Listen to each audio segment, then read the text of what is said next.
is the A train. Good evening, everyone. Thank you for joining us today for Metro Conversations Joint Development Policy. We're excited you're here for our third installment of Metro Conversations. Tonight's conversation will be about the Joint Development Policy. Metro Conversations is a virtual series where we bring you stories about Metro's work that enhances the quality of life in Los Angeles County. I'm Jody Litvak, part of Metro's community relations team. Welcome to our event. There is a link that will be posted or should be posted or is posted in the chat in a moment for our virtual guest book, and we'd appreciate it if you would sign in using that link. During this session, that's about an hour and a half, you'll hear opening remarks by Metro Board Director Jacqueline DuPont Walker, a panel discussion, and then we'll take questions from all of you. You can also provide feedback on the joint development policy in a survey and comment form, and I believe that link has already been posted in the chat as well. Today, as you see on the slide right now, we're going to be responding to questions after the panel discussion. So if you're joining by computer, enter your questions into the Q&A. And if you're joining by phone, text your questions to 213-290-4487. Marie, do you want to jump in here for a moment? Para escuchar en español, haga clic en el icono del globo Interpretación y selecciona el canal en español. Thank you. So today is meant to be a dialogue. We want to hear from you, exchange ideas, and learn from each other. I don't know if we already announced this, we will be recording this and we will be sending out a link to the recording afterwards. It'll probably be a few days. I also want to mention that our next Metro conversation will be coming up on April 28th at 12 noon, which will be about sustainability since this is Earth Month. Can we go to the next slide, please? Oh, there you go. Thank you so much. We really want this to be a meaningful conversation. In order to provide a safe, comfortable, and equitable space during this conversation, we're asking for your help. When asking questions in the Q&A, please treat fellow community members and our panelists with respect and address all questions to today's panelists and not to other attendees. Before we move on, which will be coming up in just a moment, I'd like to welcome the representatives who we believe are here from our elected officials' offices. We always love when our elected officials participate. And if I mispronounce your name, I apologize. I'm doing my best here. Sherilyn Correa is here from LA Councilmember Curran Price's office. Anissa Raja, I believe, is the name from Councilmember Monica Rodriguez's office, and Meg Healy from Councilmember Nithya Raman's office. I believe we also have Hina Ahmad from California Assemblymember Patrick O'Donnell's office. Now we're going to start with a little video message from our CEO, Phil Washington.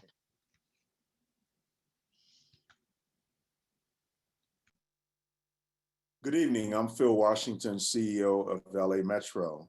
Let me first thank everyone for attending this very, very important conversation on updating Metro's joint development program. This is very, very important. Our transit network is growing under Measure M. Metro is going to have plenty of joint development opportunities in the coming year. And it's important that we do everything we can to make sure our transit network serves everyone, and that includes ensuring that the housing that gets built on Metro property is available to all income levels. We have to expand our transit system, and we are expanding our transit system, and we want people who actually use our system to be able to live near it. And so that's why we're seeking to really vastly expand the number of affordable units in Metro joint developments. That's why we want to pursue all future joint development sites first as 100% income restricted. As an agency, we're very, very excited about this. We think it's forward thinking, and we believe it's responding to a housing and homeless crisis across Southern California. And that is so epic in scale, the challenge of the unhoused. So we think this policy will strengthen and protect neighborhoods near our transit system, which is important. And one last thought, I think it's so important and refreshing to hear the word infrastructure. Our president is talking about an infrastructure bill. He has introduced an infrastructure bill, and we think it's very, very important that we do what we have been doing over the last 5 or 6 years in expanding our joint development program. I often say transit-oriented communities, and the idea of a transit-oriented community is a holistic approach to looking at planning in our communities. And so we're excited about this. We're excited about you being here tonight.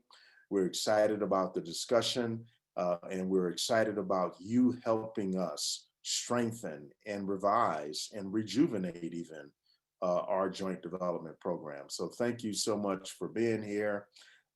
This is going to be a great conversation to have right here and right now. And a lot of great housing, careers, and access to opportunity will come from it.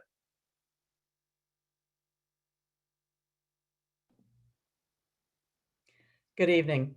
My name is Holly Rockwell. I'm a Senior Executive Officer at LA Metro, and my team and I have the responsibility of delivering Metro's transit-oriented community program and developing Metro-owned property in a way that best benefits the surrounding communities and Los Angeles County. We are so glad to have you here tonight. You've just heard from our CEO, Phil Washington. I'm also very pleased to have one of our esteemed board members here today for this conversation.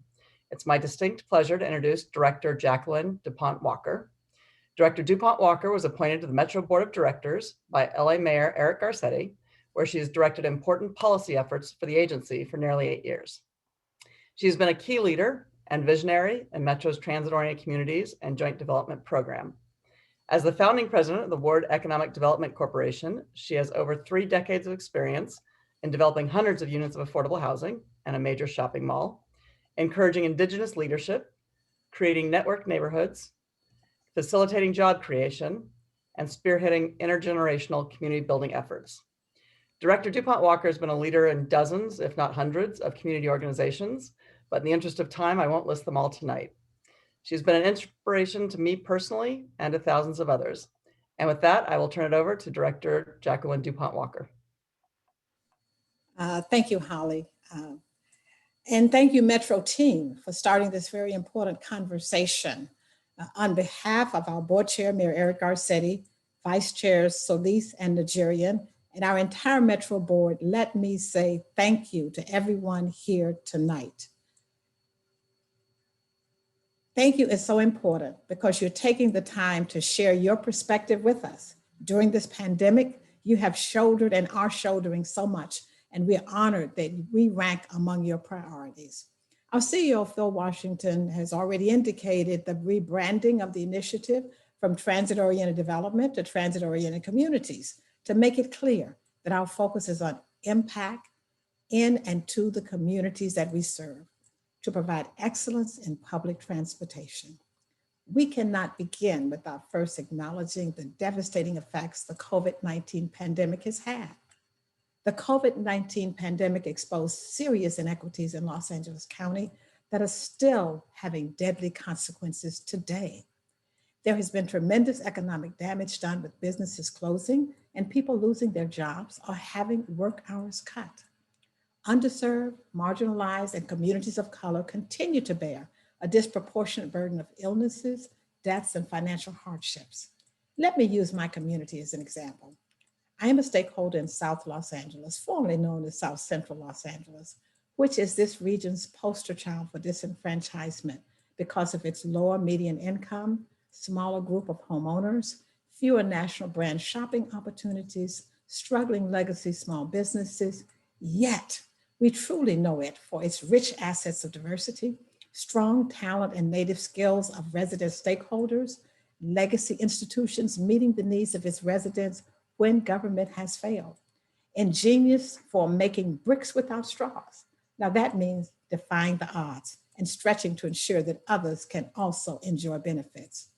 Despite it all, every one of our low wealth communities in the other 87 cities in Los Angeles County and the unincorporated areas have relied on their own ingenuity and tenacity to provide for our families and even help those in greater need when we are just making it. We claim the half full glass and simply want partners to get the full glass. Today, we are here to have a conversation about how Metro can partner, bringing our assets to the table to fill the glass. Now, one of our biggest challenges facing Los Angeles has already been stated: affordable housing.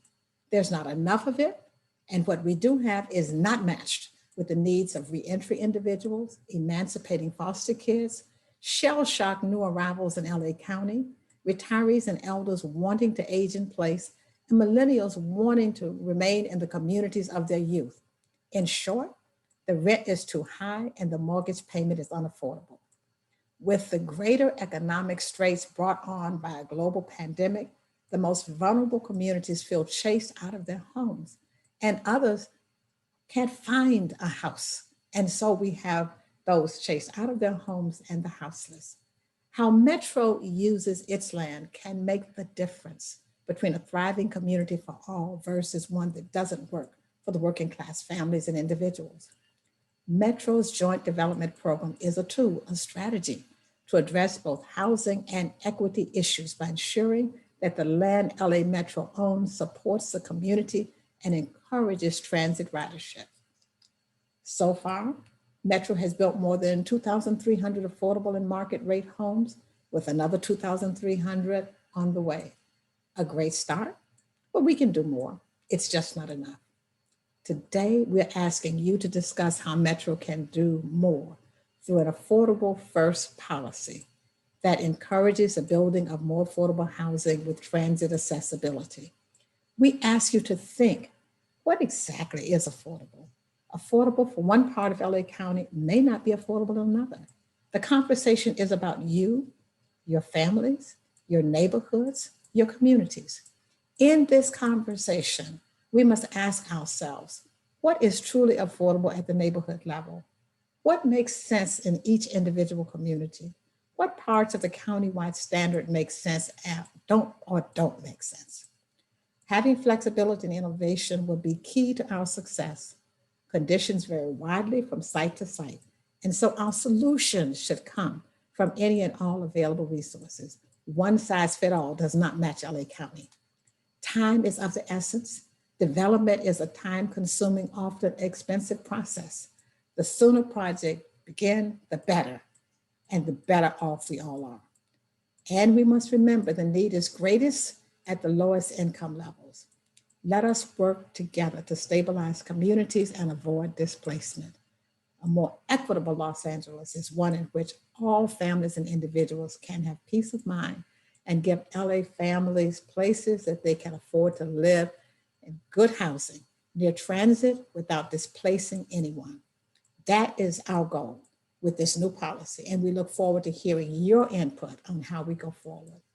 Now, thank you again, and please join in our recommitment to housing and transit equity in Los Angeles County. Now, tonight is not a one and done. It's the beginning of a relationship. Your work, no, our work together will make a difference for future generations. Thank you so much for being with us this evening. Great. Thank you so much, Director DuPont Walker. We greatly appreciate your vision and for ensuring that we are keeping equity and community at the forefront of all we do. As you have heard, Metro Board and CEO are very much aligned on utilizing Metro property to serve the housing needs of LA County through Metro's Joint Development Program. Joint Development is the real estate development program through which Metro collaborates with communities and private developers to build transit-oriented developments on Metro-owned property. As we embark on this next chapter of our Joint Development Program, it will be very important to hear your voices. We are so excited to have a large group of participants today in this virtual format to hear more about our program and share thoughts and questions. Our team is exploring how to deliver more housing units faster at a broader range of affordability levels. We're also looking at how do we do our work? Where do we focus our energy? Who is at the table? How can we build trust among communities and our development partners? what can we do to deliver long-term value to the communities we serve? Your participation in this event tonight will help us to answer these questions. So we'll start off with an interview with Wells Lawson, Metro Senior Director of Joint Development, who will describe the joint development policy as well as some proposed changes, followed by a panel of very distinguished participants in the housing and development community. And after that, we will have a Q&A with an opportunity for you to ask questions to Metro and the panel. It is my pleasure to introduce our moderator, Cecilia Estolano. Ms. Estolano sits on the Metro Policy Advisory Council and is a leading expert on contemporary urban planning issues. She is the CEO and founder of Estolano Advisors, where she has worked directly with public, private, institutional, and nonprofit clients on programs and projects that promote sustainable solutions tailored for each community. Prior to founding Estolano Advisors, Ms. Estolano served as Chief Executive Officer of the Community Redevelopment Agency of the City of Los Angeles, practiced land use and environmental law while of counsel at Gibson, Dunn & Crutcher, and served as Senior Policy Advisor at the U.S. Environmental Protection Agency during the Clinton administration. She's also just a really fun and engaging person who will help us navigate this challenging and vital topic. And Cecilia, with that, I will turn it over to you. I'm sure she'll waste no time helping us dive into the meat of this topic. Thanks, Holly. I appreciate the introduction. I also really appreciate the opportunity to help facilitate this discussion. This is so important. I think this is one of the most exciting times to be in urban planning, to be in housing development and transportation development. We've got the prospect, as Phil Washington noted, of infrastructure, a big infrastructure package coming down from the federal government. And as Board Director DuPont Walker noted, this is the time to make sure we fill up that glass. It may be half full, but we can get it all the way there if we're smart, strategic, and if we include everyone. So let's get started. I want to start by having a conversation with Wells Lawson. He directs the Joint Development Department at Metro. He's going to give us a little bit more background on the joint development policy, what it really means at a very practical level, and some of the changes that they've engineered in the last year or so. So Wells, thanks so much. First of all, Holly talked about very generally what joint development is. Can you drill down a little bit more and remind us what it really means? How does joint development happen? What does it mean for developers? Sure. And thanks, Cecilia. So it means partnering with developers to build mixed use and affordable housing on land that we own, that Metro owns. These are typically properties that are turned over to us after we've completed a construction project. So for example, think of former construction staging yards, a launch site for a tunnel boring machine, or other land that we're not using. So, and as you can see on the map behind me, if you can see it, over the past few decades, the Metro Joint Development Program has developed about 20 projects on such sites, creating 2,300 homes, of which 35% are affordable. Looking forward, there's an even bigger opportunity. So if you think about the projects and the corridors that will be delivered under Measure M, we think we have as many as 50 additional project sites that will come online as Metro's system expands over the next 10 to 15 years. So roughly that equates to as many as 10,000 new homes. So there's a big opportunity ahead. That's terrific. I mean, 50 development sites ready to go, 10,000 new homes. It is a big opportunity, but it doesn't just happen, right? There's a lot of careful planning and jiggering of policy. So tell us a little bit about the big moves you all have made in the joint development program since its inception. You've really tried to re-engineer it in the last year or so. Tell us what are some of the big moves. Yeah, and I'd first like to note that we've been working for the past 9 months, as you noted, with a working group, some of whom are on the panel actually this evening, testing our ideas, trying to get an outside perspective on the program and to test and challenge our thinking. So we captured all this work in the policy paper. I believe there's a link in the chat to this policy paper, which is also summarized in a board report. If not, we can chat it again to y'all. The biggest move we're making really is in the Affordable First program. So this is the program that requires us first to assume that all of our sites will be reserved for low and moderate income households. And there will be some exceptions. We know that there are some, in some cases, there's very, very large projects where we'll want that mix of income levels, including some market rate. And then there's a couple of sites where we know that we actually can deliver more affordable units overall if we integrate and ask a developer to deliver those market rate units or those affordable units alongside the market rate units. So all of that is consistent and fundamental to our commitment to ensuring that the metro land helps to solve the housing crisis and best supports the people who are getting priced out of their communities. So everything's about definition, right? Well, so you talked about affordable, you talked about market rate. When you say affordable, sitting at Metro, what do you mean by affordable? For what levels? Yeah, well, historically and traditionally, affordable housing means setting the income eligibility and rents according to the county area median income, or AMI. So for example, we say a household of 4 earning $56,000 in LA County qualifies for a 50% AMI unit. And that then translates to a rent of about $1,400 a month. But I think we all know and understand that affordability can mean different things in different places. And I mean, does a $1,400 apartment in your neighborhood seem affordable? I mean, it depends, right? That's the answer. So instead, we're proposing to focus on something we're calling neighborhood AMI. This means affordability in terms of local housing needs. So for any new project, we'll work with the communities to study the neighborhood's median income and median rents. We'll have a conversation with the communities about what affordable means for them, with an eye towards ensuring that we're actually helping to solve the problem of displacement and gentrification. And it's all about strategically and collaboratively using transit to help fix the crisis. Cool. Okay. So that sounds like a pretty good move, trying to use area median income, or AMI. What are some of the other things that you're trying to rejigger in this policy? Well, one of the things we continue to see is that housing costs and construction costs continue to rise. And one of the largest costs in providing each and every new unit is providing a parking space with each of those units. And clearly, overparking our projects does not align with the board's adopted transit-oriented communities mission, which is to help people drive less and access transit more. So we took a look at it. We dug in, and we're proposing that as a matter of policy, we limit the number of parking spots that can be constructed on Metro-owned property. We're being realistic about it. We know, and we've heard time and time again, that we need to understand that people at all income levels still rely on cars, and we're not pretending that's not true. But we've also seen a lot of data over the past few years that suggests that most transit-adjacent development projects nationwide don't end up using all the parking they build.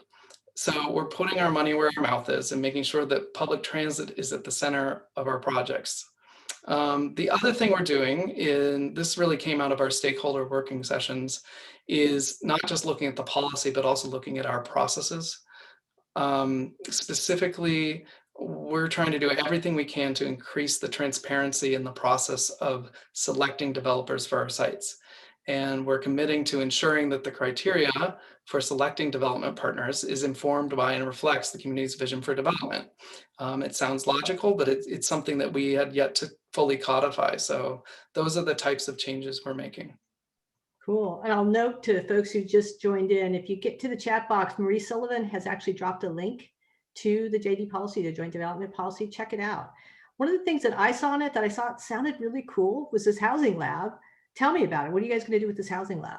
Yeah, this is super exciting. So as we developed this new policy, we realized how urgently we need new ideas and how eager people are to think outside the box. I've already seen some in the Q&A, people kind of saying, how come you can't move it faster? There's got to be other technologies out there. So we've been taking those ideas. We've been talking about community land trusts and 3D printed homes, to modular and prefab construction and partnerships with private employers. We want to build on that energy and creativity and not just package this up in a policy. So the housing lab is really a place where we can pilot and evaluate some of those promising ideas. And it also helps that we have a fair number of sites that just don't fit that nice square 5-story development mold. These sites can be great opportunities to demonstrate projects and partnerships that can reinvent how we think about affordable housing and accelerate the solutions to the crisis. Cool. Well, great. Well, thanks for the background. I think it helps set the table for what I hope is going to be a very engaging conversation. So let me now turn to our panelists of really exceptional stakeholders and experts in the field from a diverse range of viewpoints, I might note, from housing and community development. all of the folks that we're going to hear from are familiar with and have been involved in some way or another with Metro Joint Development Program or housing development initiatives in general. So I'm going to introduce them very briefly, and they're going to come on screen. I'm going to go in alphabetical order. First, we have Kristin Fukushima, who's the Managing Director of the Little Tokyo Community Council, LTCC. It's a nonprofit coalition of community stakeholders advocating for the interests and betterment of the Little Tokyo community. I'm also joined by Lynn Katano, who's the Director of Housing Investment and Finance at the LA County Development Authority, where she oversees a number of finance programs throughout the county. Lynn has partnered with Metro on a number of joint development projects, and we're going to talk to her about maybe some of the lessons she's learned.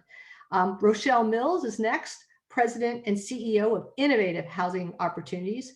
There she has successfully created thriving, economically vibrant communities anchored by high quality housing throughout Southern California. I want to welcome Carla de Paz, Senior Organizer with the Community Power Collective and formerly of the East LA Community Corporation. Carla is an experienced organizer and advocate. She's driven many important changes to Metro projects in the Boyle Heights neighborhood. Carla, go ahead and turn on your camera.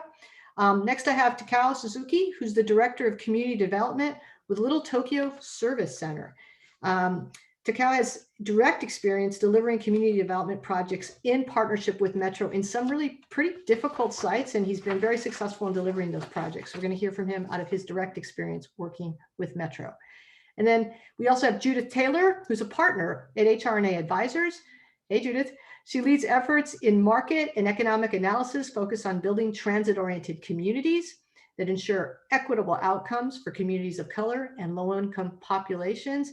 And last to be introduced, my good friend, Tunua Thrash-Ntuk, the Executive Director of Los Angeles Initiative Support Corporation, Los Angeles.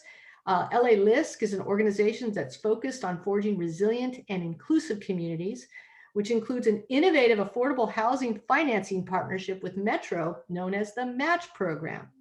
So just these folks alone are an amazing brain trust, and we get to talk to them for a bunch of time about joint development, housing, community development, community engagement. And I'd like to frame it this way: how do we take advantage of this historic opportunity to get investment where it needs to go, build the units we need to build, all in partnership with the communities that frame up their own destiny? So let's start off with a quick hit for you guys. You've heard a little bit about Wells describing the JD program in general. Let me pull back a little bit and ask you guys to give me a quick hit. So it's a really great opportunity, maybe 10,000 units, 50 sites. I'm going to actually call on you in the way I see you in my grid boxes. Tell me, first of all, what do you think is critical to making sure that Metro's reconfigured JD policy is successful in actually delivering the units we need? Let's start with Rochelle. And you're on mute. Somehow I knew you'd pick me first. One of the things that I think would be critically important is for Metro and the community to collaborate on the vision, so that when the RFP is written, it is written with the community's input in mind. That might mean investment, time and investment financially upfront, but I think it would make for a much smoother process moving forward all the way through. Great. Thanks, Rochelle. I'm going to talk to Carla de Paz now. What do you think is one of the critical elements to making this an actual successful policy or program? Yeah, I'm going to piggyback off of what Rochelle said. And I know Wells mentioned there being more transparency in the process for how developers are chosen, and being a community organizer on the ground in Boyle Heights, in 2014 and 15, when developments were being proposed at Mariachi Plaza and other sites in Boyle Heights, I know how important it was for design guidelines to be developed through a very robust process that did take many, many, many months, where Metro did have to collaborate with community organizations to make sure that process was accessible to folks. So I think you will save time in the future if you invest ahead of time. It's kind of that you got to go slow to go fast concept. Lynn, from the county's perspective, what do you think? I mean, you've partnered with Metro. How do we make sure this next generation of Joint D program is successful in delivering the units we need? I think from the county's perspective, I think a lot of people are aware the LACDA issues the notice of funding availability for affordable housing developments throughout the county. One thing we're very keen on is prioritizing the need for deeply affordable permanent supportive housing. And I'd like to see more of that in the joint development policy. Right now, they recognize the need for affordable housing by having a 35% at 60% AMI goal. But I would really like to see that goal maybe deepen to lower income households. Thanks, Lynn. Kristin, let's get you into the conversation. What's a critical element to success here? Thank you. I echo what a lot of folks have said. I think it's deep and early engagement. I would say take the normal timeline and add maybe even like a couple years to it and think about how each neighborhood is unique and different. Think about the flexibility that goes into that. Yeah, and really just meet folks where they're at and center based on their needs and what their voices and stories are. Great. Tunua, you always have a sense of urgency around these types of policies and programs. What's going to lead to success here? Well, I come to this conversation as a CDFI, a Community Development Financial Institution. And so I've got to talk about the need for money. We've got to have flexible financing that allows me to be able to work with all my partners here on the line. And so we can talk more in detail about what flexible financing means, but I'm going to need the money. We're going to have to figure out not only the land, but the money too. Thank you for bringing in the green.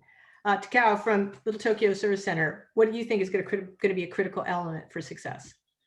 You know, similar to what folks have already said, I think the key piece for Metro will be to be proactive with engaging and investing in the communities where they have a stake in. You know, I know it's hard to implement a template that makes sense for all communities. Thus, you know, I think it's really important to invest in the existing community institutions and assets before initiating the formal engagement process. I think this could save time and money on the back end and provide clarity of the engagement process for developers and help really, you know, strengthen or develop the infrastructure of the communities. Great. And Judith, last hit, what's your quick hit on what's a key element for success? I think many of the panelists said, made some wonderful comments about what needs to happen. And I was really excited about the affordable housing first, and liked that this wasn't just a one-size-fits-all policy, because there really is a need for flexibility. And I think about it as an economist about the value that's created when they, you know, make these significant investments. And really, if Metro is acting early, there are opportunities to capture that value and find ways to put that back into the community and to support existing residents. That's great. So many of you mentioned community engagement, and Kristin, you talked about maybe lengthening the process. Carla, you talked about that deep engagement. Takao, you talked about investment up front to build those relationships. Okay, Metro is a public agency. It's trying to build this enormous system. It's also trying to make sure it produces units to deal with what is truly a crisis right now. I mean, anybody who gets out of their home, I don't know how many of us actually do that anymore, but it is really astonishing what's happened in Los Angeles over the last several years, and then particularly in the pandemic. So I want to push back a little bit. We're in a crisis. We've got 50 development sites, the chance of getting 10,000 units. We've got federal dollars maybe come down. What does community engagement look like in a program like that? And let me start with Carla. What does it look like? What should Metro be doing as a public agency to actually pull this off? Some specifics. Yeah, well, I wanted to name real quick also, because we're talking about centering equity with like this new relaunch of the joint development program, right? And I think it's important to acknowledge that our public institutions have contributed to the inequities we see today in a lot of communities like Boyle Heights, where I work, redlining and racial covenants. Y'all know the story. So I think it's really important for institutions like Metro, you know, to rectify and state, like, as a matter of fact, that if we're really centering equity, that, you know, Metro will approach joint development with the goal of making sure that this is a people-led process, that it's you know, folks who have been left out in the past have a say, and that it's going to support those who have been disenfranchised by past mistakes, which in Metro's case is the core ridership, low-income people of color. So I think process is very important. and it's going to benefit Metro, because then you will have what happened in Boyle Heights at Mariachi Plaza a few years ago, where community members organize and stop projects if there isn't deep engagement. You know, folks will be upset about this. So just going back to the design guidelines, we saw this in Boyle Heights, where Metro collaborated with community organizations, and these meetings, these spaces were a place where folks came to get information and knowledge. It wasn't just a meeting where let's give you updates and let's talk about concept and design and colors, but folks were able to come, community members were able to come into this space. And in this case, it was low-income renters who were opposing affordable housing because they were very confused about what affordable housing is, because 50-60% AMI units are not affordable in Boyle Heights, and folks really needed 30% AMI units or even lower. But they were able to come into these spaces and learn about AMIs, like break that down and, you know, into what it actually means. They were able to come into these spaces and have debate and conversation among each other, facilitated by architects and by community organizers, on what are the trade-offs, right? Do we want less height? That means less affordable units. Are we willing to go a little higher? That means we can build maybe at 20% AMI. You know, are we willing to give up parking? Do we need parking? What are the small, you know, people, we had all kinds of every stakeholder in the room with very strong facilitation, helping this debate and letting the community make decisions about what they really needed. Being able to do that at the beginning of a process then really gave a developer like direct information about what the vision was, and helped move a little quicker. And I also want to name that although that process was amazing, some people do have a short memory. So consistent engagement, you know, consistent engagement is important, and being able to continue having folks involved, not like in other parts of the process, will just help things be a little smoother. Thanks, Carla. So early, consistent, deep, continuous. Kristin, when we were preparing for this, you made a really excellent point that I'd like to ask you to talk a little bit about. So Carla's talking about Boyle Heights. It's a community that's been organized. Obviously, ELAC and the organization that it has, the organizing capacity, had a lot to do with some of what's going on there. Little Tokyo, also extremely well-organized community for decades. What about communities that don't have sort of decades-old institutional players to kind of create that center to engage? What does Metro do there? Yes, thank you. Well, first, just I want to echo some of what Carla said in particular. When I think about these projects with Metro, we all know that like the ideas start churning pretty early on, right? Like it doesn't just suddenly happen like, oh, we're doing this project. There's years that go into advance of like, we think the line might be over here. We're looking at a piece of land over here. And I would say get the boots on the ground as soon as those ideas pop up, right? Like get a real good landscape of who does this neighborhood consist of, who are local leaders, who are local institutions, and start building relationships. I think a lot about consistency as well. Like I know that with all the, you know, Metro is very big, so there's a lot of different teams. So what does it mean for the community to have to go through a cycle of different teams and sort of feel like you have to restart the education each time of this is what our community is about, this is what we do, versus maybe if there is like a one continuous person who's there from the beginning to help assess like, yes, there is this organization, Little Tokyo Community Council or ELAC, and they already, you know all these things, so we can just lean into what exists versus looking around and saying, okay, we're seeing that there isn't this infrastructure, but we're noticing there are these business leaders, these folks who just kind of everyone knows, and they are, you know, like the informal mayor of this neighborhood. So let's build that relationship and then look to them to help convene and gather a group, maybe like a council, like a community body, to help oversee the project the whole way through in a way that empowers folks and meets them where they're at. And really thinking about, we want to get to know this neighborhood and your needs before we start saying what we think your neighborhood, what we want to build for you. Thank you. That's interesting. So I want to pivot a little bit. So we've heard a lot about the need for continuous, deep, early, consistent community engagement, communication, meeting people where they are, helping them to get a handle on what we mean by affordability levels. I mean, there's a lot that goes into building affordable housing, but let's go to the tension there, right? Speed is one thing. The opportunity is another thing. A lot of times we go into communities and Metro has an idea about the level of density that that a site could support. And certainly developers have a sense of how much density they'd like to see to be able to get these projects to pencil out. So I actually want to turn to Rochelle. How do we deal with that tension? We have to do deep community engagement, but sometimes the community might want something that's a whole lot lower density that makes sense from a financial standpoint. So Rochelle, how do you deal with that as a developer, as a nonprofit developer? It's not always easy. And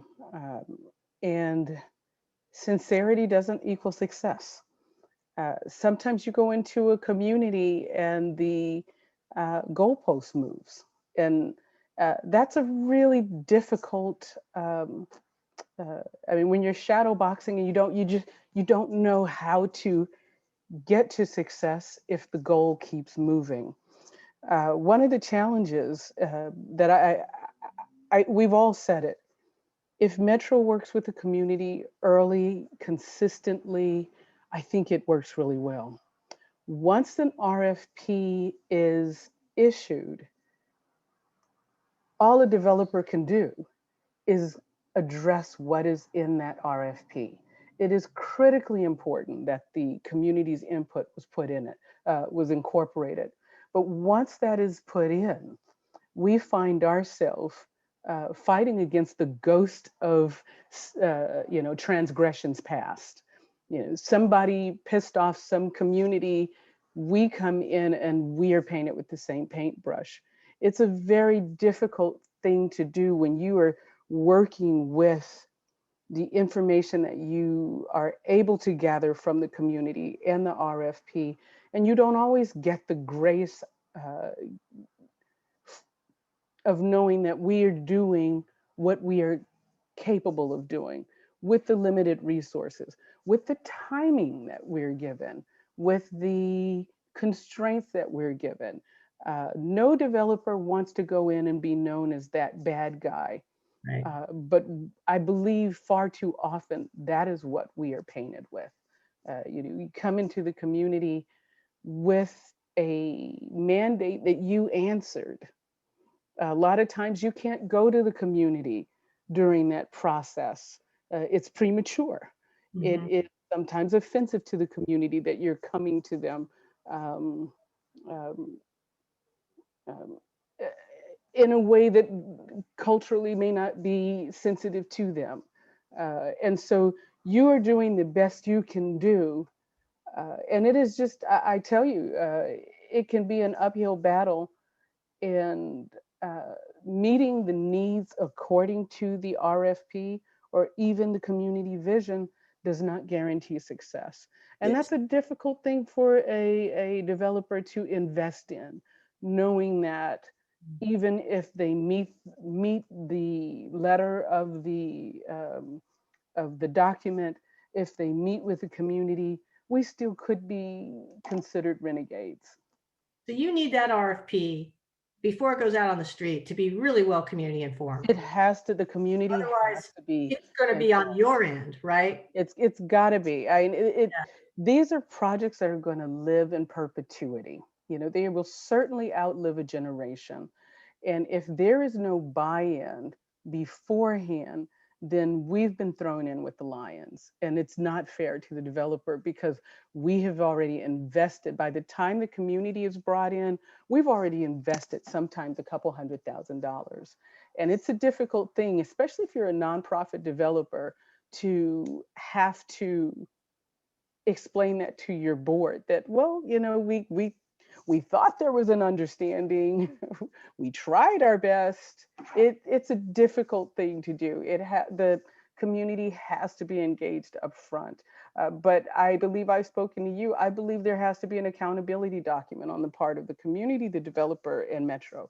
Everybody needs to know where they are going. Everybody has to be willing to commit to, this is where we're trying to go for the best of the community. And if that exists. That's a really great transition to what I wanted to ask Judith, because I know that Judith's practice is about trying to create that accountability, whether it's through a document or some process where we've talked about housing, but there are other community benefits. There are other things that communities want when you engage with them, whether it's a grocery store, retail center, parking, for heaven's sakes. So Judith, you advise Metro and other government agencies as they're trying to right size and figure out what can a piece of property support. How do you advise Metro when it comes to creating that document, that accountability piece? What are some of the things that they need to include in it or in the process of developing that document? So our work, you know, and I will say, I think I heard from many folks about how you want to engage with the community early. And we do think that that really is the best approach. And we've worked actually very well with Metro in some cases, doing similar work in which we're really helping to understand the financial feasibility of a project.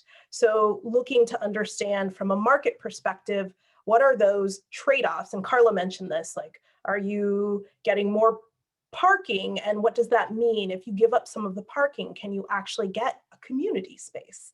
And it really becomes important to have that engagement with the community to understand what are those amenities that the community needs, and for Metro to bring and understand what those trade-offs might be. You know, we helped Metro think about their sites kind of portfolio wide, and just in terms of parking alone, moving from one space to a half space actually allowed 34% more units to be developed and affordable housing units to be developed. And so you get these trade-offs, less affordable housing, more parking, you know, and what is in the community's best interest. And I think that's really, you know, making those connections, understanding the trade-offs and the connections to the community are important. Thanks. I'm going to shift over to Takao. You've actually done a JD, a joint development project with Metro, and it's been successful at Vermont and Santa Monica. And you've had to manage just this process. So I want to ask you, what do you see in the new policy that makes you feel like it's going to be a little bit easier road for you the next time you try to pull off one of these? Or maybe there isn't. Is there something in the new approach that you really think is an improvement? Yeah, I think moving forward, so our project, we haven't started construction on it. We are, you know, in the final stage of securing tax credits, which will allow us to, you know, develop 187 units in partnership with Metro. Hopefully, you know, we could break ground, you know, within the next 12 months. And, you know, it was, you know, just a little bit of background, you know, our organization, you know, we're a mission-driven organization, and when we develop projects outside of Little Tokyo, we always bring in a, you know, we definitely work with the community. Oftentimes, we engage the community years in advance.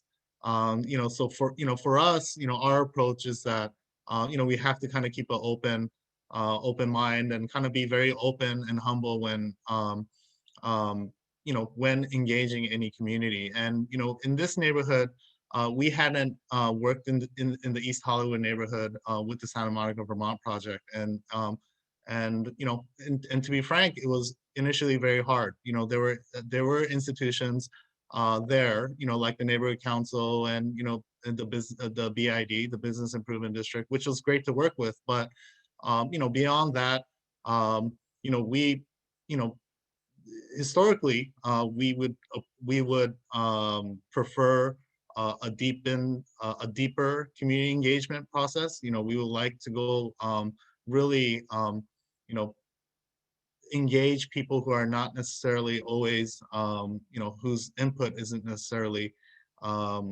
collected. So, you know, initially we started some door knocking. You know, we actually talked to, you know, obviously had to kind of jump through the hoops and gain the support of the community. But at the end of the day, you know, the resources and staff time, it takes a lot of staff time and resources on behalf of the developers. So I think moving forward, like, you know, I think that it's in the right step. It's you know, the new policy is definitely, you know, I see verbiage in there in terms of being more proactive and kind of providing more clarity for a developer. But, you know, I think it could definitely, I think this is definitely a start to really making the process really longer up on the front end, when it comes to doing development. Great. Well, let's talk about money. Okay. We've talked about community engagement. We've talked a little bit about how to build a project and how to make it work. Tunua, let's go back to your money question. So you're trying to align funding sources. You're part of that incredible stack of capital that just seems to get more and more complex every year. So what can Metro do to help you rationalize this? Is there a role for Metro in that? Yes, and there has been, and Metro, has had some programs to support that effort. And I'll talk a little bit about where that might be going. And all of my colleagues here, underlying part of that community engagement, underlying responding to that RFP and being successful and being able to do that, specifically for our affordable housing developers, especially those on the line, it requires resources. So, and many of those organizations are the mission-based organizations who are committed to making sure that not only are we as deep as we can be in affordability, as Lynn talked about, but that we are also, building something that the community can be proud of, that the community wants to see happen at that space. And in order to be able to have our nonprofit developers really be able to do that, competing very well, having access to the kind of capital that will allow them to be able to, move these projects forward is really needed. So some of the funds that Metro has done and put out there already in the match program have been instrumental in being able to, we specifically have worked with Tak and his team at Little Tokyo to be able to support affordable housing development near Metro joint development opportunities. So that's really critical to have that pre-development financing. And we've got a tool, we've just got to fund it a little bit more so that we can get a few more units. As the other part of that particular program, the match program, and one thing that I want us to think about, in addition to the specific joint development opportunities that we have, there's so many other opportunities around even that joint development. And for our nonprofit developers to be able to compete and take down those properties so that they can turn them into potentially higher, denser, affordable housing developments, there's a tool we have, but I think the element that's missing from that tool, where I'd love to see Metro and philanthropy step up, is that oftentimes people are already living in those developments. They're already living in those naturally occurring affordable units. And it may take a one-time payment that is currently not available in any financial tool for me to help the developer be able to then clear that site to move forward with a higher dense, even more amenity-rich development site than what is currently at that site. So that's the other element. And then I just want to throw in there, Cecilia, because this is a topic that we haven't talked about, and I just want to put a plug in there for that, and that is this: all that we've talked about in terms of joint development, bringing the community to the table, making sure people have affordable housing, ensuring that we've got the ability to build what they want. The other part of this really too is economic opportunity. So let's not forget that these are projects that are multi-million-dollar in nature, and Metro may be in a position to start to say, from a supplier diversity standpoint, we want to work with diverse-led developers. So we want to bring on developers who are diverse-led, because so often it's hard for diverse-led developers to compete for the opportunities. And going even deeper, let's look at the supply chain, the architect, the general contractor, the consultant, the legal team. Let's make sure we have diversity, equity, and inclusion in those industries as well. So I look forward to us being able to do that. That's great. Thank you for bringing those up. Lynn, I'm going to turn to you. You're another person who controls the money, and you talked about how you all put out NOFAs. You'd like to see Metro go a little bit deeper on affordability. I'll note Tunua has brought up the big D question of displacement, right? And the need to really address that, because sometimes we're developing projects on land that nobody lives in. It might be an old retail shopping center. It could be a vacant lot, could be a parking lot. But a lot of times, to get the scale that some of us think might need to happen to address this housing crisis, We actually have to acquire naturally occurring affordable housing, and people get displaced and can't find someplace else to go. So Lynn, you're at luck. You guys are dealing with housing, homelessness, affordability. What's some advice you'd have to Metro on confronting this issue of density, displacement, development? What should Metro be doing, and how should they approach it in this JD policy? Well, I think, again, like everyone mentioned, a lot of footwork ahead of time, identifying the areas that will be impacted and how it will impact the communities is really important. I mean, we're not only talking about displacement for acquisition purposes, but we also need to be very cognizant about potential displacement causing gentrification, right? I mean, that's something that we haven't discussed really deeply yet, but that's another thing that the LACDA is now starting to get more involved in with a displacement study on behalf of the county. So we are taking more of an active role there. We'd like to see the results of this study, maybe start driving some decisions about where developments occur, how to help those that are impacted here, the deeply low income, like I mentioned before, those that actually are the ridership of the Metro system. So I think all of this information, all of the things that we can bring together, not only the funding that Tunua brought up, the things that the LACDA provides as far as our notice of funding availability, but the county's policy as far as the interest and concern about gentrification, about deeply low income population. I think all of that, we need to work together on that. And that's something that we can do. And it's efforts that the county's definitely making strides in. The whole study that we're conducting and a new platform that we're going to be using for anti-displacement, a mapping tool, all of that will start driving decisions that policy decisions that the county is going to be making too. So that's something that we're looking forward to sharing with Metro, and as a partner, public-private partnerships throughout the county. I think it's something that will make a big difference in our planning purposes going That's forward. a great tool. Thank you for making us aware of that, Lynn. All right, I'm going to bring up a topic that every planner has to confront. We talked about community engagement. Let me ask you the question. Metro is a transit agency. It's supposed to be providing a variety of transportation options. It's trying to make sure people get out of their cars. It's making sure that people have clean transportation, not contributing to climate change. So when we go into a community and a community says, you know what we really need? We need another 2,000 spaces here at North Hollywood. Or, you know what? Sure, housing great. I want my grocery store. I want this, I want, but I need another 500 spaces and they should be free. All right, so let's press our planning principles here. Who thinks there ought to be a parking maximum, a ceiling on Metro's projects? Oh, Judith, come on, take it. Go ahead, talk about it. Help me out here. Rochelle, I see where the developers are going. Go ahead. I'll just quickly say, we already know, I already mentioned how much decreasing parking can impact how many more housing units you can get.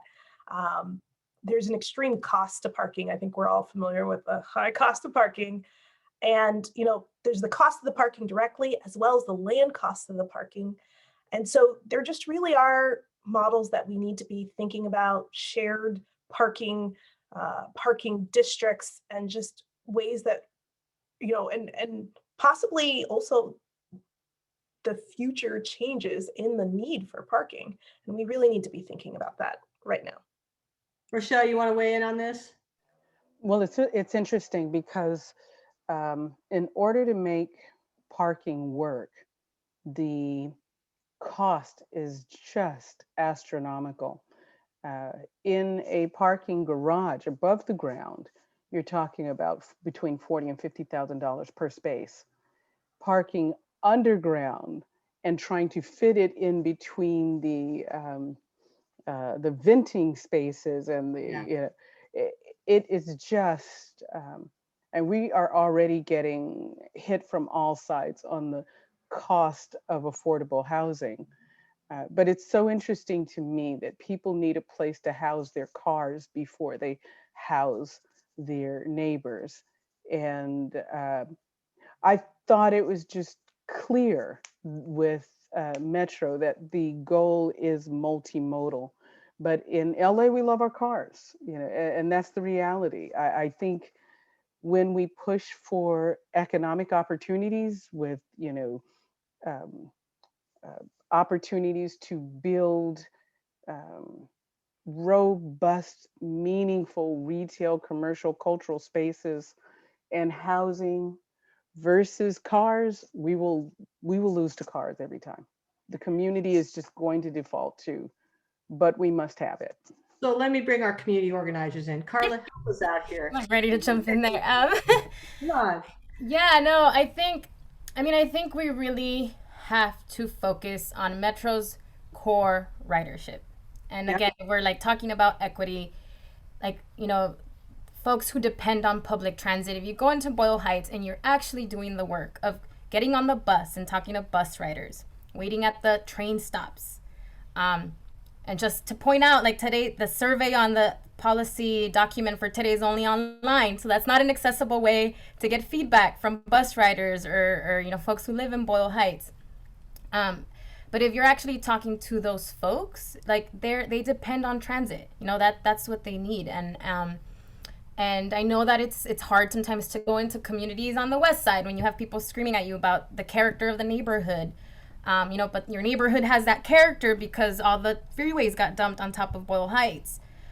So your cars get to drive by our community so that you can get to your parking. Not saying that in Boyle Heights we don't have conversations about parking. You know, small businesses care about parking, and there are debates about that. But I think if we're also talking about economic opportunity, like how do we use the mixed use piece of these developments, right? We haven't talked a lot about the commercial spaces and how we are supporting like very, very small businesses who are struggling. But if we were to also support businesses, legacy businesses in the neighborhood, folks who are also getting displaced right now from those spaces, and provide opportunities in these developments, the issue about parking in Boyle Heights is it's not as serious as it is somewhere else. You know, we've been able to talk to small businesses and come together as a community and create vision and figure out issues of parking. But again, I think it's important for us to really prioritize Metro's core ridership, and Metro, you know, I think we should be meeting the housing need for those folks. Thank you. Kristin, you want to jump in before we try to take some of these questions from the audience? There's so many. I'm trying to process them in real time. I'll try to do this quickly. And speaking specifically from Little Tokyo, as most folks know, parking is something that Little Tokyo cares about a lot. We talk about a lot. I think for our community specifically, you know, we've had decades and generations of seeing our housing lost, whether it was from World War II or redevelopment. So Little Tokyo has, you know, in the past, maybe more mixed resident and business, but over the last, say, 50 years has really become a commercial district. So I think for us, thinking about the needs of our small businesses, and that's something that we're really working hard to protect from displacement, since we've already seen so many of our residents displaced. That's where a lot of our concern comes from. But we also recognize that, of course, like things need to change. You know, we can't stay a car culture forever. That's not good for several reasons. So the way I think about for Little Tokyo is, one, like LA just doesn't have the full infrastructure totally in place to say we can go carless. Like we've done it, we can get rid of parking. For Little Tokyo, I think about the folks who call it home, who come across the region to visit Little Tokyo, whether it's to go to a business or an event or church or temple. Most people still need to take their cars. They live in areas where they just would have to take public transit, might take 2.5, 3 hours. And they're just like, what am I doing? Is this what I'm doing, how I'm getting to Little Tokyo? And the answer is like, no, that doesn't quite make sense. So the one way that we think about and approach it is we want to see public transit happen across the whole region. It can't just, like Carla said, get dumped in the areas where maybe the community is not as empowered or doesn't have many resources to speak out about what makes sense. So we need to focus on that. But in the meantime, we talk a lot about, can we build parking that will one day be rehabbed into something else, like housing, like commercial, like community space, so that it can be used for these other things. So what is the in-between moment?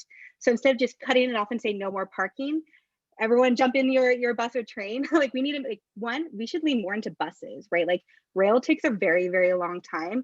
Buses, you could just like here's a new route. So that's one way to help bridge some of that gap. And if we're saying the goal is to go carless, then how do we get there instead of just, I think for communities, it can feel like we're being thrown into the deep end, and we want to get there, but we need support and help to get to that place.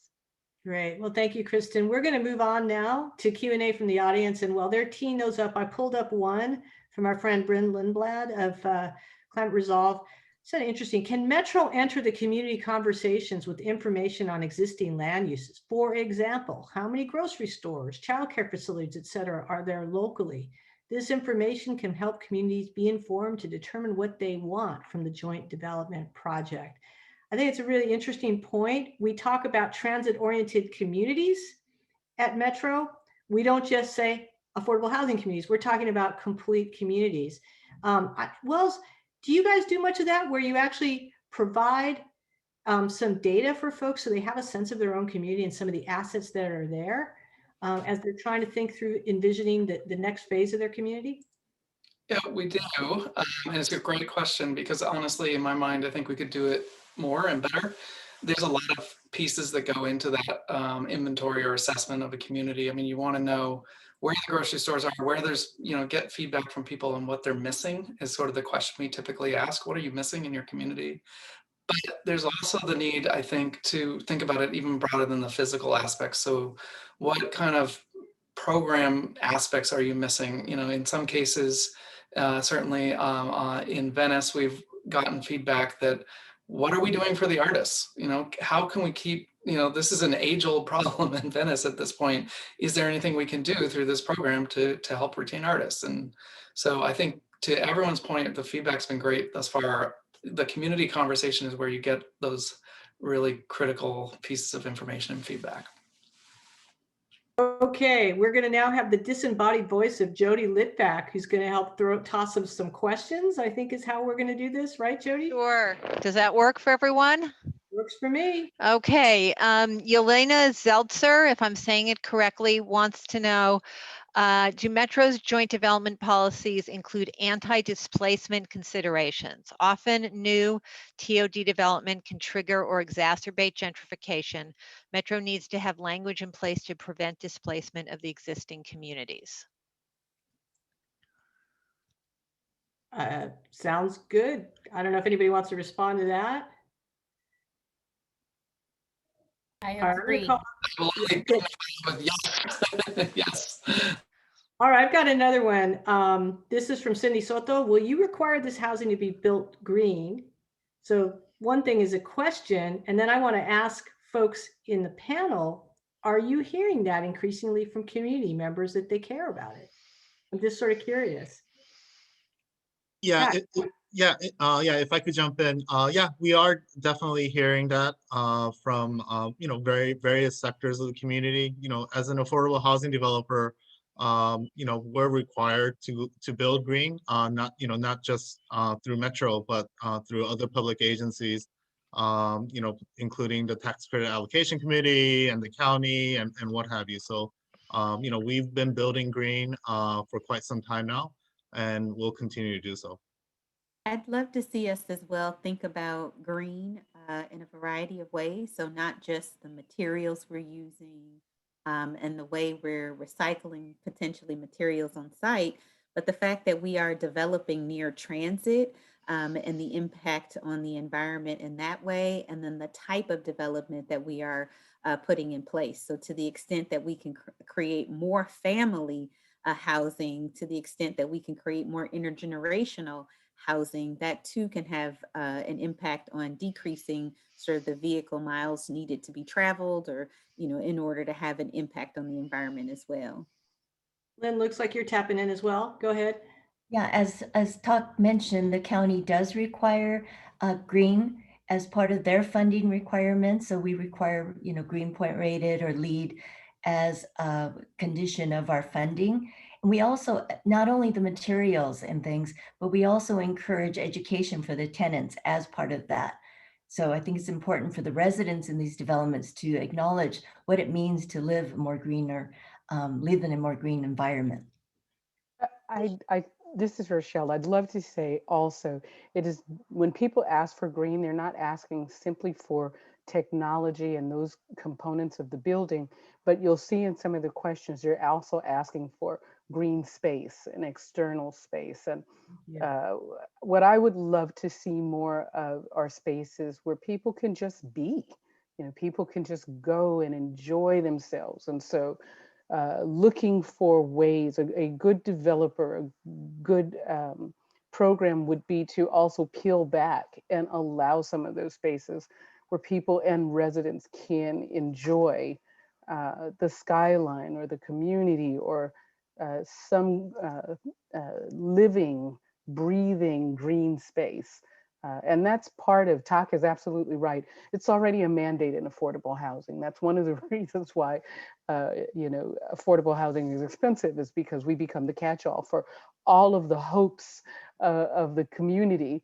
But it is important, not just those built environment components, but those exterior green spaces that encourage community engagement and those natural collisions that make a neighborhood. Okay, I have three great questions teed up here. From Hugh, speaking of Venice Wells, how does Metro plan to encourage affordable housing, especially at the deep levels of affordability we're talking about, where communities are hostile to affordable housing or permanent supportive housing? There are opportunities to provide housing in high resource areas, such as the West Side, where housing can provide individuals and families a chance for success. So how do we do it? How do we get some of these folks that are in more affluent communities to actually accept affordable housing or permanent supportive housing at the affordability levels we're talking about? Anyone want to take a shot at that? Real quick, for our project in East Hollywood, what we ended up doing, there were a handful of folks who were a bit skeptical or hesitant to throw their support towards our project, our 100% affordable housing, half of which is permanent supportive housing. What we ended up doing is we offered them tours of our existing buildings and our existing permanent supportive housing buildings, and that gave them some level of comfort, and they didn't and they didn't necessarily oppose our project. Some folks just kind of stay neutral. So I think that's one part of a whole kind of approach that I think developers can take. Any other thoughts? I was just going to add that the state density program and the LA City TOC policy are all very impactful for bringing additional inclusionary affordable housing units throughout, all of the transit stations, at least in the city of Los Angeles and in many different areas. And so incentives like that for other cities in Los Angeles County would be great. And as much as Metro can influence other cities, that's very helpful. You know what? I would ask Metro something. If housing is very important to you, then can a community oppose housing on a Metro site? I'd love to have that answer. I was going a more lighthearted way. I was like, it's towards the end of the evening. And I was thinking, I said, articles have been written about this, books have been written about this. So I'm inviting, and maybe Metro can do a call for partners, Hollywood studios, to make a movie about the potential of making this happen as another way to really just dramatize and, share sort of the different dynamics of what being housed in that part of our county and region could mean for a family. I'm going to pivot a little bit. I love this question from Zenon. Is there a chance Metro could act as both a development and a transportation company, similar to our Asian counterparts? If Metro can act as an investor by buying up land before a project is completed, thereby capturing the land value increases that come with better transportation, Metro can both utilize that land to create affordable housing and capture land value, increase profits right back into the transit service. It reminds me of Korea, right? So there's talk of this, right? Well, how do you guys feel about this? Because Metro has some remnant parcels, but as well as noted in our little interview, some of them aren't terrific to develop on. And if you could acquire some adjacent parcels, then you might have a site that can get you the scale you need to both develop units as well as some community amenities. How do you guys feel about Metro having some mission creep? Carla, Well, go. Yeah, I know that part of there's a piece in the policy paper on land banking within the I forgot labs, I think housing labs, Yeah. you called it. So I was excited to see that, but I think that we need to go beyond like exploratory or a lab. I think especially with the current situation, COVID, we're going into this COVID recovery. We're going to have folks exiting the market. I think Metro has an opportunity to mitigate more consolidation of real estate, like by bigger corporate forces that will result in more displacement of lower income communities. So I was excited to see that. And I wanted to close with that actually. I think Metro shouldn't just, think of this as like a cool new idea, but it actually is a really important strategy in this moment, in the moment that we're living. And I think working with community organizations, there's a Los Angeles CLT network that has been that has representation in many neighborhoods across the county and is working closely with the county, with the board of supervisors, and in trying to figure out how to resource CLTs and how to acquire more properties.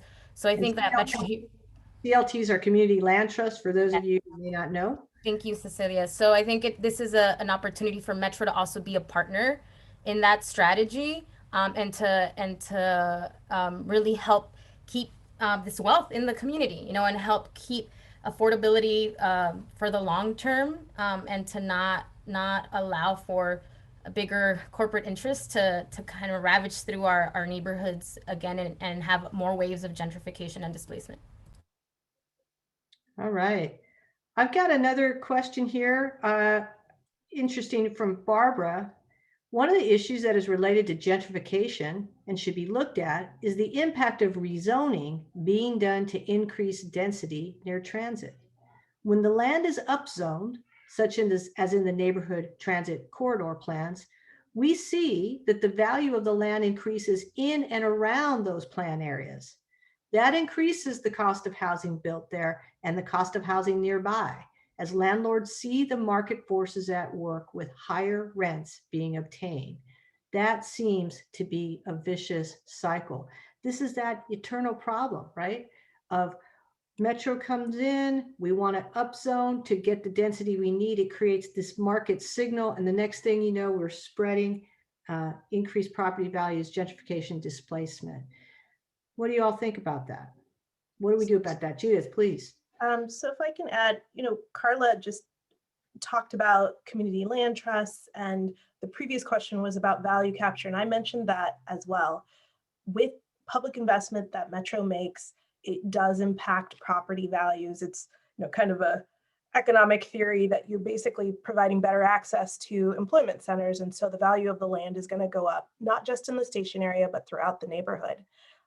And Metro, Metro, I know, has some restrictions on purchasing land in advance for purposes that are not transportation oriented, but that doesn't mean that Metro can't think about enhanced infrastructure financing districts, so tax increment financing opportunities, that it could not think about an affordable housing land trust. I know that they've already suggested that, and think about using those funds to support nonprofits, to support naturally occurring affordable housing.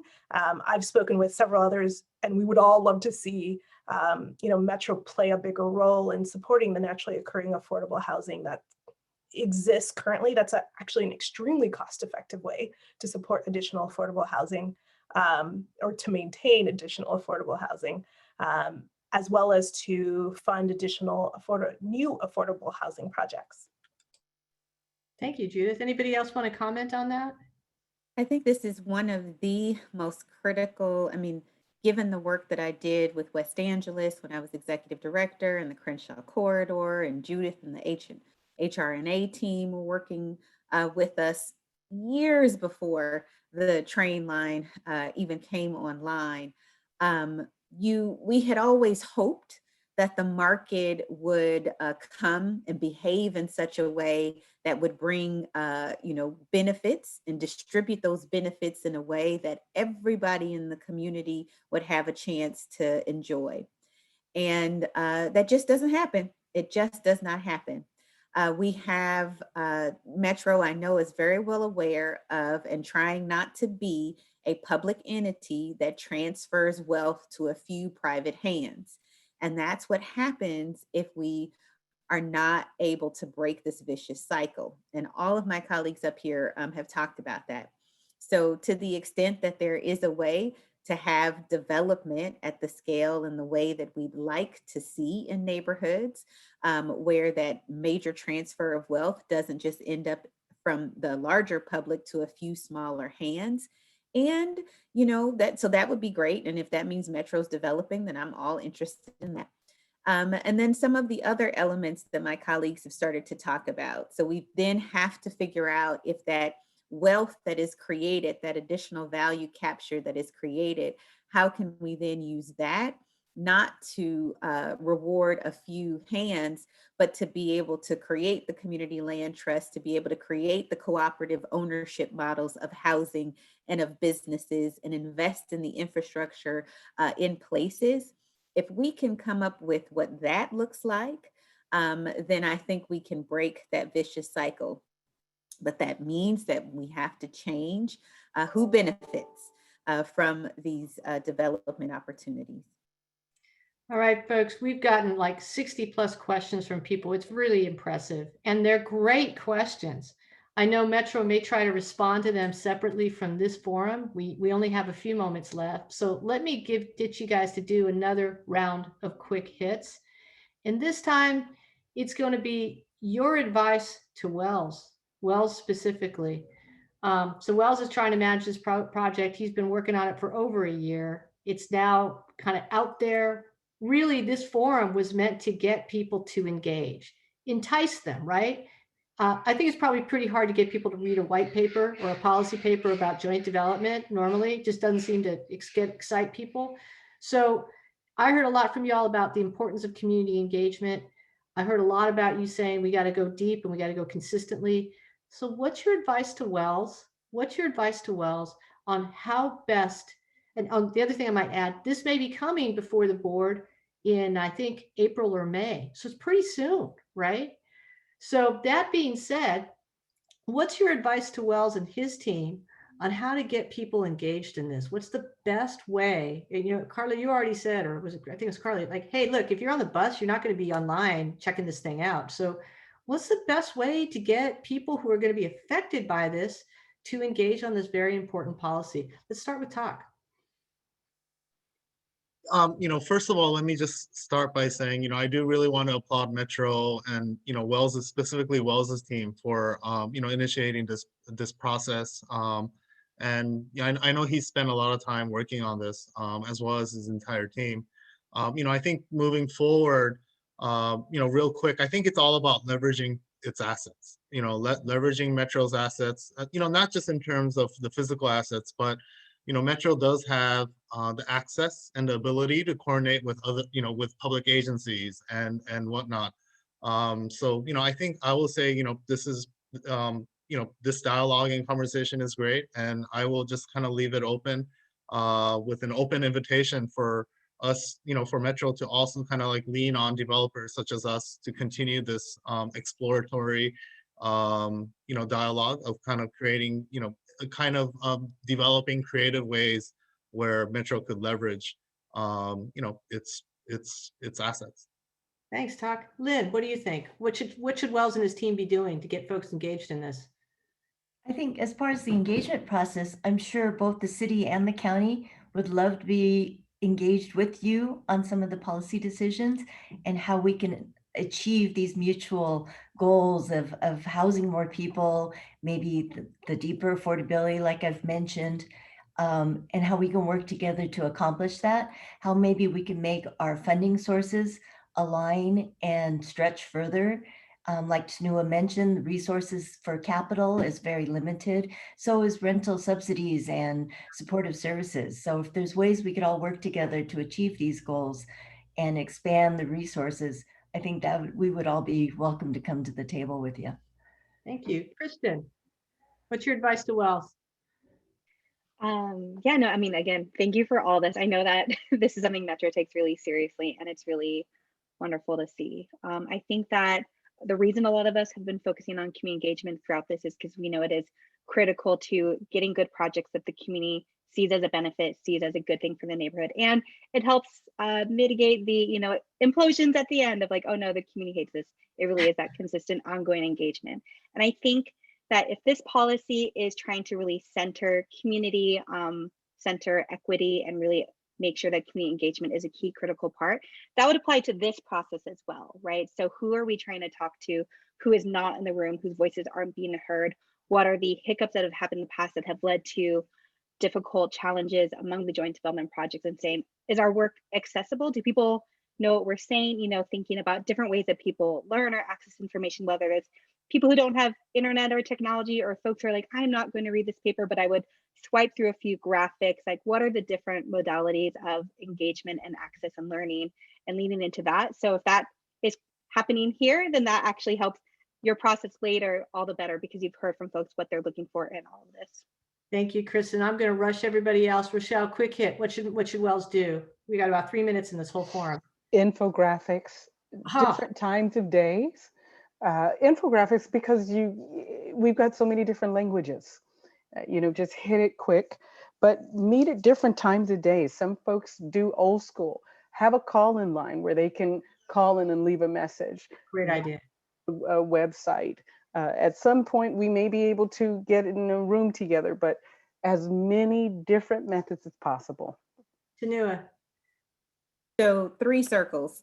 Right in the center, let's make sure that our affordable housing developers can help to have the financial resources to relocate people if we need to, and to acquire sites in and near the joint development. Second, let's set some goals. Let's make this diverse, equitable, and inclusive. Let's get some diverse entrepreneurs and small businesses in these projects. And big, it was the last thing I talked about. It is, how are we going to capture the value that the public is creating so that we can have the biggest and most lasting impact on communities? Judith. I was going to say and suggest that we educate folks about what's coming for potential new lines, because I think also people don't realize what's coming. Tunua talked about Crenshaw LAX, and we started a long time ago, and many different conversations before people knew what was coming and after. And then leading with benefits again, and the graphics as well, so that people really understand what's possible and the opportunity. Carla, you get the last word. What's your advice to Wells? Get on the bus, Wells. Yeah, we got to talk to writers. I think if you support people who historically have been marginalized, disenfranchised, who are not the loudest in the room because they can't speak the language, or are not part of a homeowners association, or because they're not homeowners. But this is your constituency, this is your ridership.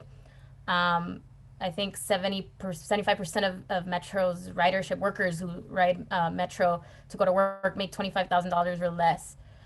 So these are the folks who help Metro run day after day, the purpose why it exists. So I think Metro can be a better partner with community organizations who are working with these people, help resource those communities to do this type of work. But we really need to arm folks who depend on public transportation to be able to have a voice, have a presence, to even know about this program, so that they can support it. Thank you, Carla. I want to thank all the panelists. I want to thank all 199 at some point people who were listening in on this, which is astonishing. That's what you do in a pandemic, is you listen to a Metro webinar. Anyway, I want to thank all of you for this dynamic conversation. Wells is going to get on the bus. He's going to, use infographics. We're going to see this move forward. I'm going to leave you with a number, 213 billion. That's the number that the infrastructure package proposed by the federal administration has for housing. Let's go get LA's fair share. With that, I want to turn it back over to Holly. Thank you so much. It's been a lot of fun to hang out with you. Thank you so much, Cecilia, and to all of our panelists, speakers, and guests for a really dynamic and thought-provoking discussion. The participation has far exceeded our expectations, which is fantastic, with over 200 people and over 60 postings. Very clear, too, that it's a knowledgeable audience based on the things we're seeing in the chat post. So we do want to be respectful of time. This conversation could go on for hours. I'd love to have it go on for hours, but we will be following up questions we weren't able to address tonight. As Director DuPont Walker mentioned, this is not a discussion that can be done in one evening. And tonight's just a touch point in ongoing conversations with you and the communities we serve. There are a few ways we would like to ask you to stay involved and make your voice heard. First, in the chat, we have reshared a link to the Joint Development Policy paper. There's also a link to a survey where you can share any additional comments on the policy. You can note what elements are most important to you and how we might best stay in touch with you. The survey will close on April 21st, so that's 14 days to take a look and respond to that. Second, we invite you to join our joint development mailing list by providing your email address in that survey to receive joint development quarterly newsletters, project updates, and notices of upcoming meetings.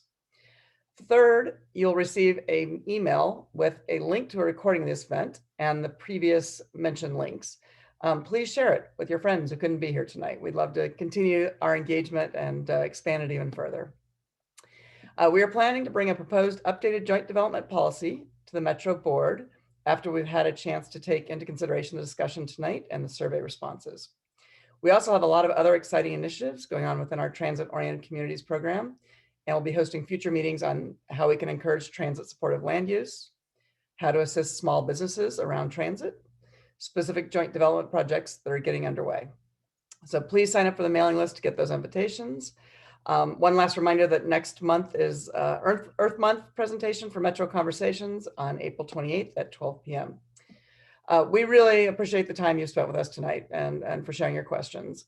We want to reiterate that we are committed to making a difference in affordable housing around our transit so that core Metro riders continue to have convenient access to the system they depend on. And that transit includes rail and bus. And that we also take very seriously the responsibility